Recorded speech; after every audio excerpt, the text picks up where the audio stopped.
Yeah, it was obviously a very challenging surface. I think we're bitterly disappointed. I feel like we have probably missed an opportunity more so in the first innings than anything. You look at the position we found ourselves in at 70 on for two. We had a real chance to, in hindsight, if we'd have even got 200, that would have been a very good score on that wicket, and the game would look completely different. So it's slightly frustrating. It's something that we've got to learn from. We've got to get better. And we've got to keep looking to find a way of scoring runs on surfaces like this, but it is very challenging.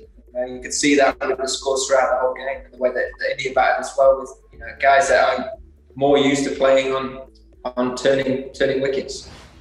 No, I honestly think the ball had quite a big factor in this wicket. I think that the plastic coating on it and the hardness of the seam compared to the red SG ball meant that it almost gathered pace off the wicket if it hit the shiny side, if it didn't hit the seam. If you weren't up at pace, you look back at some of the replays and actually the bats would probably end up in the right position and would have covered the ball. But because of the nature of it gathering pace off the wicket, I think that had a big part to play in things, and credit to Axar in particular. I think he utilised that and exploited that exceptionally well.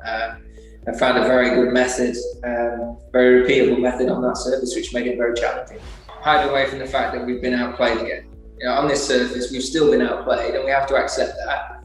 But it's a real shame because it's a fantastic stadium. There's 60,000 people come to watch a brilliant, iconic Test match, and I feel for them. They've come to watch Virat Kohli face Jimmy Anderson, Stuart Broad, or Jack Leach, and watch Ashwin against our top batters like Ben Stokes, and almost feel they've been robbed. They've instead had to watch me get wickets on there, which shouldn't be the case. I shouldn't be bowling. So, that's I think the frustration for a lot of people. And the fact of the matter is, it was challenging for both sides. And as a player, all you can do is play what's in front of you. And credit to India, they outplayed us on that wicket.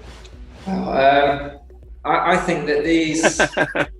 That's a very good question. A very tricky one to answer. I think that this surface it's a very challenging one. It's a very difficult one to play on, and it's not for players to decide whether it's fit for purpose or not.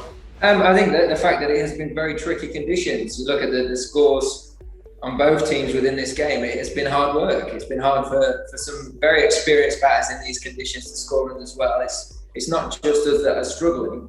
So, of course, we can be better. We can certainly be better. And the thing that's frustrating, I think, for a number of the guys in our dressing room is we found ourselves in a position at 70 for 2 in that first innings, and we didn't really make it count.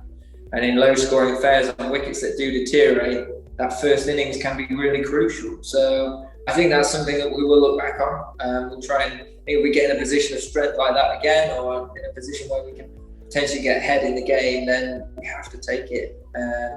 And it's a young group. We can't have any scars going into this last game. We've got to keep looking forward, and we've got to keep remembering that we won 6 on the bounce coming into the last 2 games away from home, 6 on the bounce in the subcontinent. You don't become a bad team overnight.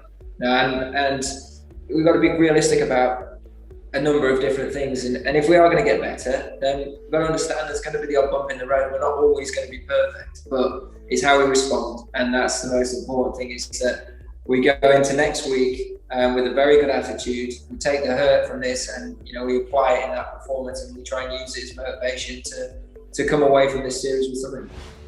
Look, I've got no problems with the umpires on the field. I thought they were outstanding. Actually, when it's challenging for the batters, it's definitely challenging for the umpires. And I thought they both had very good games, to be fair. I think you're referring to what happened when we were in the field, and it's more the frustration of the process. It wasn't a frustration with the individual at all. It's the fact that we want the process to be consistent. It doesn't matter if it's just for us. It's for both teams. You want everyone to get the opportunity to, whether it's look at more than one camera like that. That was the case this time around. We'd seen it in the first game, in the previous game, where things weren't checked for as long as they could have been. And we had a good conversation with Javagal at the end of day's play. We explained our frustrations and what we wanted to get off our chest, and felt like through that we came to a very good understanding, and I felt like we've actually dealt with it very well, to be fair. That it was a good conversation. They took on board what we had to say, and hopefully that improves things moving forward.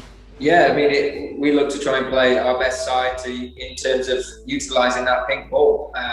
Thought the wicket was going to hold together better than it did, and throughout the whole practice days, it seemed around, it swung prodigiously, and seemed like a real threatening option. Easy in hindsight to say otherwise and select a different team. But we wanted to give our seamers, which we feel is a big strength of ours, the chance to exploit those conditions. And unfortunately, it was a slight misread in that regard.